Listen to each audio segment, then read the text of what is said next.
All right, man. Well, so eventually you end up moving back home to take care of your father, right? And what was he sick with? He was sick with his liver was failing, and he had rectal cancer. He had got diagnosed with rectal cancer. So he was given like maybe a year and a half to live, and he was still doing the chemo and the radiation and anything. And God, that reminds me, like, this is the strongest fucking man I've ever seen in my life, because you hear the horror stories about chemo and radiation and how they just, that's what's really making the cancer patient sick. It's not necessarily the cancer, it's more of the treatment for it. And God, this guy never got sick once, man. Like that alcohol must have fucking made his guts like iron or some shit, because he never got sick once off of it. He never was like, oh, I just need to lay down. I'm sick. I don't feel right. I don't feel good. He came home, poured himself another drink, and just rolled with the punches, man. Like, it's so crazy, man. Like, he knew he was gonna die, and I don't know how he felt inside, but he did not give off the aura like he gave a fuck. He was just like, tired. And that shit is wild when I think of it. Was that hard for you to come back home and care for him after your career was advancing pretty much? Yeah, it was really hard, because obviously he, it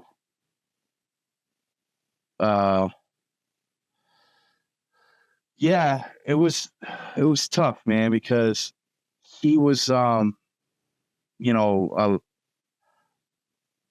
with the alcohol and shit like that, he was just becoming more and more and more, going off the deep end with, getting fucked up all the time, which was making our relationship worse at a time where I wish, like, bro, I swear to God, I would give my life to be able to just talk to him and be like, hey, man, I'm sorry that I was so, when you was sick before you died, you were going through a thing, and I didn't take that into consideration. I took your madness the same way I always took it, and I threw it right back at you. And I wasn't empathetic enough to, or sympathetic enough to, like, think of how you felt in the moment. You know what I mean? And just sit there with you and have some quality time with my dad before he died. It was always a fight. On some real shit, bro. Like, me and my dad we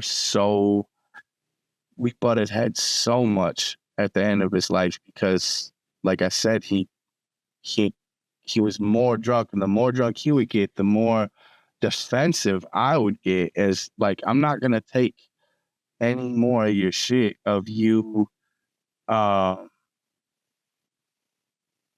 you coming at me with this attitude of being drunk and trying to be like abusive and verbally just talking mad shit all the time and all negative and this and that. And so at this point, I was like, fuck that. I'm going to argue. I'm like, everything you're giving to me, I'm giving it right back to you. And I'll be completely real with you. That's still a mistake I make with my mom nowadays.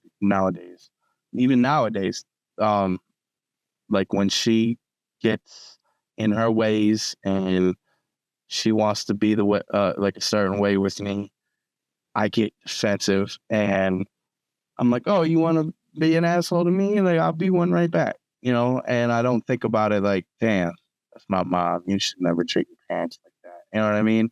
But when you're in the situation and someone's making you extremely aggravated and they're yelling at you, or they're just saying belittling things to you, or they don't give a fuck how you feel at all. You sometimes you just do it out of reaction. You know what I mean? But yeah, like I could have had a better time with my dad. And I remember the day that he got put in the ICU. So what happened was the night before, he drank so much, and he knew he had cancer. He was in pain.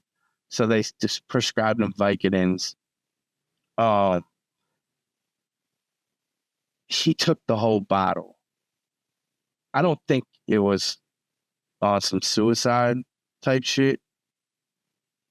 I think it was more like, man, I just need to get rid of this pain, because as the cancer grew and the treatments got worse, he got, he was just in pain. So, I woke up the next day and he's in his wheelchair, like ready for me to take him somewhere. And I'm like, Dad, what's going on? And he was fucking, see this yellow in my hat, bro? He was that yellow. His skin was all jaundice. So all that he drank and all that acetaminophen that was in those Vicodins, because they're like half acetaminophen, half opioid. All that he took like fucked up his liver, and he already was having liver failure. So he's like, Sean, I'm not feeling good. You need to take me to the hospital.